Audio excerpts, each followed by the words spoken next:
Good afternoon. Welcome to the Friday, May 17th, 2024 public committee meeting of the Kingston City Land Bank's Acquisition, Disposition, and Construction Committee. My name is Mike. I serve as the meeting's moderator. We do ask that members of the public limit their comments to no more than 2 minutes per speaker. And with that, I turn it over to the committee chair, Mr. Aaron Chilwich.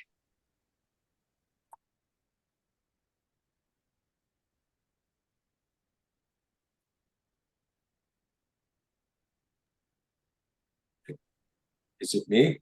Can you guys not see me? No, that was me. Can you hear me? Oh, sorry. Yes. No, sorry. My Wi-Fi just dropped for like a moment. It was very weird. I assume you did your spiel. Yes, yes, I did.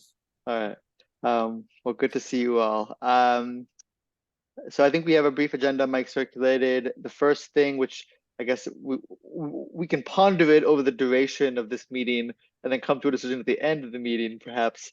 But a name for the next 6-home project, because it will no longer, because we're not going to use the Legacy City funds, that program, and a bank loan. We shouldn't use the Legacy City name, and so this is kind of like a pilot round 2 in the sense that there's no programmatic name that we have to use, and so we just need a nifty name that that captures the spirit, that also, you know, says a little bit, you know, not so far afield. I don't know I can't remember what Mike's funny day was yesterday. Not so far afield that it is just confusing to people. But for internal use, Thunderdome has my vote currently. So yeah, or KCLB Unleashed was another one. I like those. Rebecca just circulated one in the chat. Bluestone City Projects. There we go. Okay, we have an option. But let's ponder it and think about it, brainstorm some ideas, think about the words that people say throughout the meeting, you know, put them next to each other on a page and see how they look, and we'll come back to this later on. That cool with you, Mike? Cool. So next, Crossbod, which is this new program, right, to you, like, well, Owen, why don't you tell us about the Crossbod program and all you've learned about it? The Kingstonian. Yep. I mean, Owen also just has the right idea. So. Sure. So the what a crossmod is it's basically a manufactured house that's set up to be set on a permanent foundation. So kind of like a modular house meets a manufactured house. And the state is looking to do a pilot program with a couple of land banks, I think, to sort of prove that it's a viable option for getting a house on a foundation and having it not be very too expensive compared to other options. So I think, yeah, we're working on a response to their request for applications to see if they want to work with us about it. Can I ask one question, which is because it's not going to be on, because it's like not a manufactured house and not on a chassis, it has to comply with local building codes and not the federal manufactured building code. Is that right? The house itself, like the not foundation part of the house, is built to HUD code and is inspected at the factory by, like, on HUD code. Gotcha. I do think they have to show, like, they have to show compliance with our local energy stretch code, and so it would have to be adjusted for that, and the foundation gets inspected by our local building inspector. Thanks. Interesting. Okay. That's interesting. So yeah, right now it's just something we're looking into as an option for some of the lots that we have. It really, we were talking about other new construction options, and I think this just showed up with this potential program saying they might pay for a lot of things. So we'll see. We're not in the program yet, and we don't know exactly what they'll pay for when we get there. So And we're applying, I guess, just for the vacant lots that we own plus Murray, because we'll demo it. Plus Murray, we've talked about Belmont as well, which is a site that was offered to us by the city of Kingston. It Yeah. requires significant, I'd almost call it remediation, but clearing of debris and things on the site. So Owen put together a great application that I haven't gotten back to him on, but he had included Belmont in there. I guess we should just keep talking about it. I don't know if it hurts to put in something that you don't necessarily know how you're going to get to a vacant lot. You know, a clean vacant lot. But Murray Street for sure.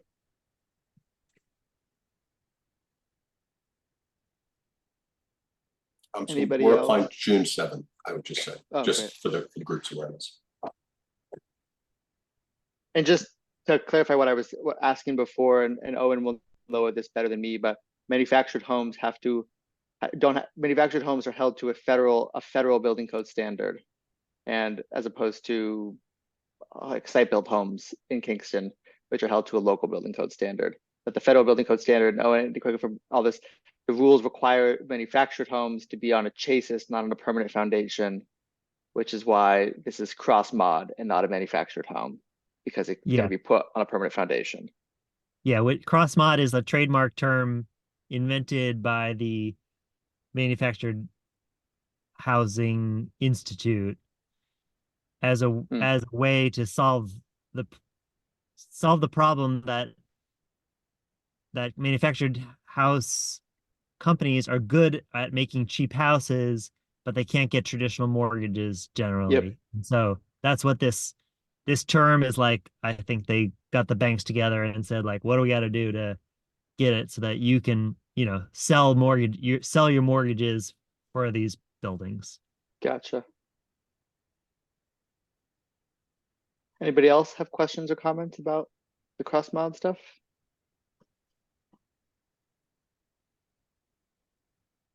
Cool. Thank you, Owen. Appreciate it. I'm Sure. sorry, Go ahead. I'm just an advocate for manufactured homes. I don't know, Owen, what you think, but in my observation of them, they just get better and better, right? The work just gets, what's available, what they look like, the construction just gets more and more better, more and better. So, we're in love with these old houses that have floors that withstood 40 years of neglect and stuff like that. I think we're in love with those houses, but I do think some of this modular construction seems to be quite good. And certainly is a lot of things that you might want in a house, floors that are safe for children, no lead, you know what I mean? Convenient to electricity, to wiring, to things that are sometimes problematic, ADA compliant often, things like that. So just, my family comes from East Tennessee. So, that means trailers, right? So it's really not trailers, but I've seen some nice trailers, but these are not, these are not trailers. So I don't know, and if you agree that the quality is getting better in these homes or not. Yeah, that seems like general impression, but I haven't gotten a chance to check out these particular ones. The other interesting thing about this project is that that HCR is saying that they're going to like do the procurement of the like they're gonna be picking the vendors and stuff. Mike's making a face. Sorry. Yeah. Thank you for reading that. I didn't mean to step into what you were saying, but it's my understanding that HCR will select 3 land banks.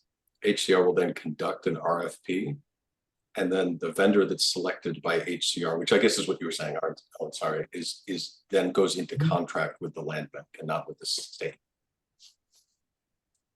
Yeah, it's what I was getting at was that they this is a path that may have pretty limited options. So we don't know what those are yet, so we'll get when we'll check, we'll talk more about that. But in contrast to another new construction or modular approach where it's just kind of like whatever we want to build, let's talk about whatever. This the state is gonna be like, here's your vendor. Which of these two models do you want? Yeah.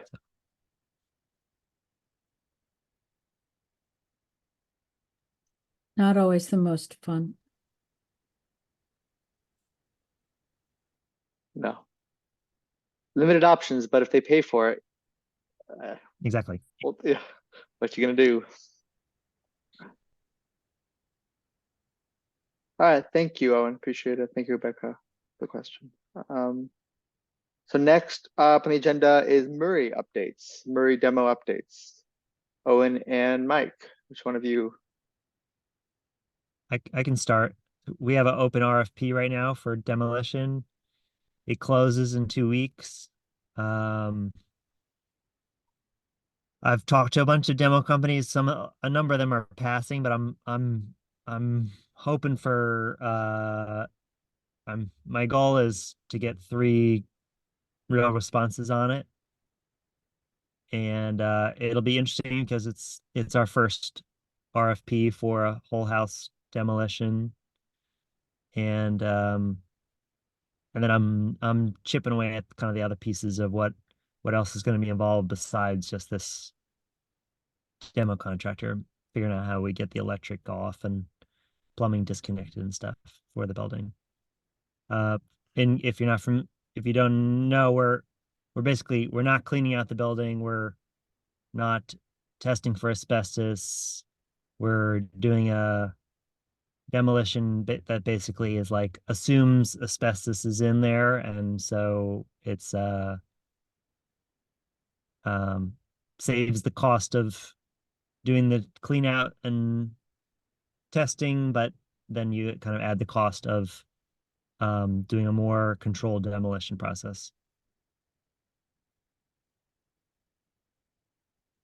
So the idea is that we're trying to line it up for later this summer. So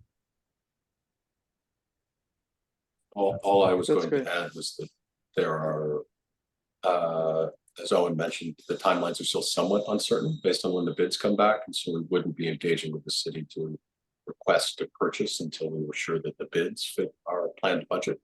So remains to be seen. I would love to be out there in July doing this, but it depends on what bids look like. The city has asked us to try to set a date. So I think our position should be that we have to make sure we do the project and then we'll consider buying the building. If you guys agree. That makes sense.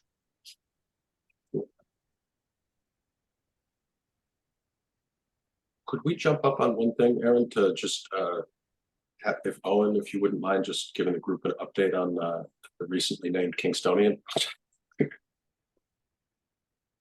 Just if there's anything you wanted to say to the group about where you're at. On the six, on the six home. So I had a moment when I No. you were making a joke. Now I understand. Okay. Sorry. Apologies for future reference. That was just a joke name for our. So we're preparing for construction on renovation of 6 houses. We have 2 contractors that the board has authorized us to go into contract with. I'm meeting with both contractors every week to prepare for going into contract with the goal of going into a much tighter renovation contract than we've gone into on some of the projects. And we're making good progress, and our lawyer is working on draft contracts and expected to send them around next week. So I think our RFP said July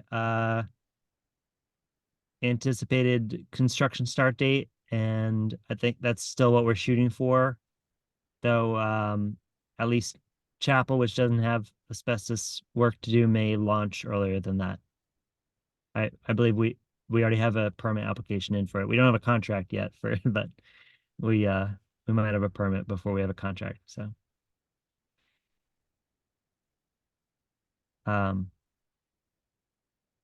yeah, I guess I could rattle on and on about these projects, but there's a lot there's 6 of them, so there's a lot going on, and neighbors we're coordinating with, and things, we were just doing sewer cammering of 4 of the houses yesterday and trying to verify water lines and stuff, it's all stuff we have done eventually with all of our houses, but trying to get some of this stuff out of the way so that if there is scope to be done with it, then we plan for it.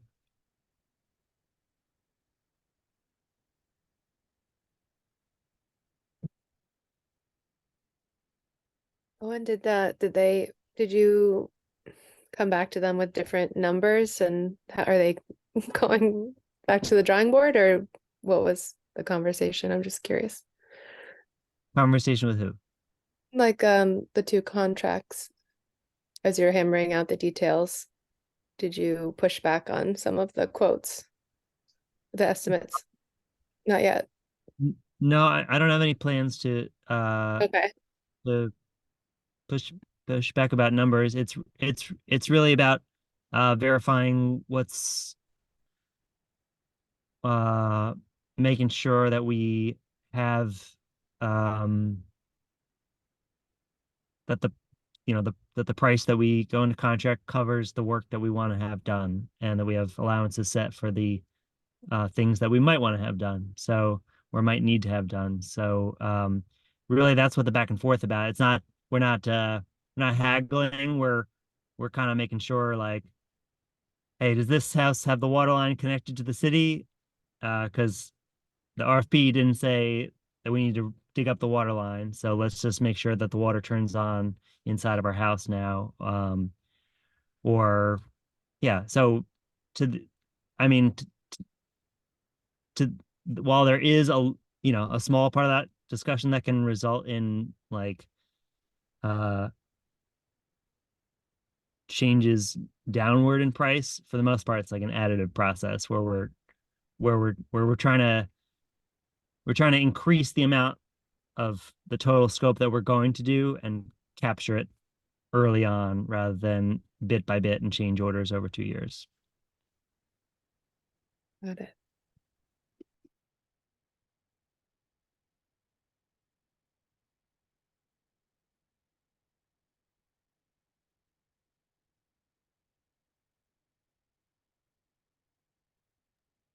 I think you might be muted, Aaron. I am muted, you're right. I said thank you, Owen. And I guess with that, we should launch into the main event. Which are we doing this in executive committee or not? This portion? Probably, right? I would recommend so. It's probably not ready for public consumption. It's a working process. No decisions being made. So do I hear a motion for us to move into executive session? Motion to move into executive session. And the second? And all in favor? Aye. We are unanimous and we are in executive session. Becca's voting in favor of leaving.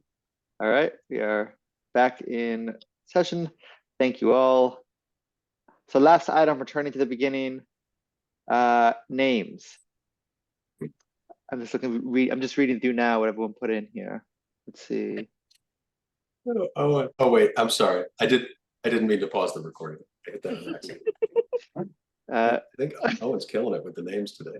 He really is, yeah. The Kingstonian, Hinchy, Shrestha, Noble, Ryan Housing Initiative. Well done. Is this something that needs to be done by this committee today? Aaron, is this I kind of defer to Mike and Kyle on that, to be honest, whether it needs to be done today or not.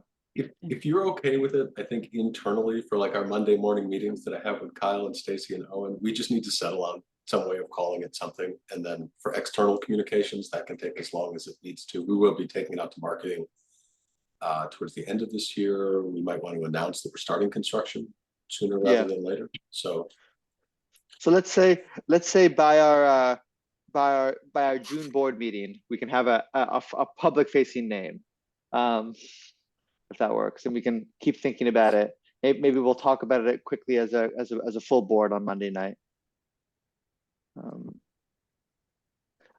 I like the go live idea, or something with like, Yeah, that's or go live. Yeah, I go was live. thinking like go live. go live, go because- live. That's kind of a good pun, yeah. That'll work. There's something, but so, I mean, in the past with our projects, I know they were tied to sort of the source of funding or what we were working with, but I do like this idea of phase it, like this will be what, the fourth phase? Or am I incorrect in that? It's the third wave of housing. Third wave? I thought we had the first, there was one other round. Oh, there's been 3 lotteries. Yeah, but one of them was there were 2 Legacy Cities lotteries for the first round Legacy Cities. Right, okay. So I guess it's just thinking, in my mind, I'm thinking like it's been 3. And so just something that also ties to give some sense of continuity to the other projects is helpful. So just to keep them oriented a little bit, but yeah, maybe not. Cool. So thank you. And Just with have that- 2 cents. That's, Oh, I have please. 2 cents on that, just for financial reporting purposes, is to keep it as short as possible, writing that whole thing and communicating that long name was a little much. So if we can keep it Great. short. I appreciate it. Got it. Live for Kingston. There you go. All right, we're moving. We're getting somewhere. All right. Well, on that note, well, we didn't vote to enter the meeting, or we didn't start. I don't know if we didn't vote. I don't know if we need to vote to leave. This whole process with the committees is funny. I hear a motion. From Joanna's nodding, thumbs up. A second. Second. There we go. All in favor. And we are unanimous. We are out of committee. Thank you all. Thank you, Mike. Thank you, Kyle. Thank you, See ya. Stacy. Thank you, Hope you Owen. have a great weekend. Talk to And us Mike, I soon. troubleshooted my email. Oh, When I connected to my hotspot, it let me log in. It was just like the hotel